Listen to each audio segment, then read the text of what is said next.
చెప్తున్నాడు, నేను రక్షకుడిని, నేను రక్షకుడిని, నేను రక్షకుడిని. యేసుకి కలిగిన అనేక నామంలో, కుమారుడికి కలిగిన అనేక నామంలో యేసు ఒక నామం. అవునా కదా?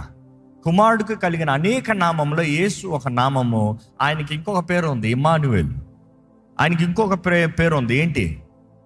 ప్రిన్స్ ఆఫ్ పీస్, సమాధానపు అధిపతి, సమాధాన అధిపతి. అదే సమయంలో ఇంకా ఏముంది ఆయనకి తోడు? ఆశ్చర్యకరుడు, ఆలోచనకర్త. ఆయన టైటిల్స్ చెప్పుకుని పోవాలంటే నిత్యుడగు తండ్రి, పోతనే ఉంది.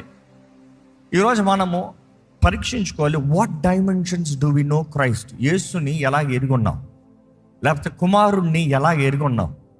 కీర్తనకారుడు రాస్తాడు, రాజు రాస్తాడు, ఇదిగో కుమారుడికి మొక్కు, కుమారుడు ముద్దు పెట్టుకో. కుమారుడు కోపడతాడు జాగ్రత్త, దేవుడు కోపడతాడు జాగ్రత్త. Who is the son? Jesus Christ. ఈరోజు మన రక్షకుడు, మన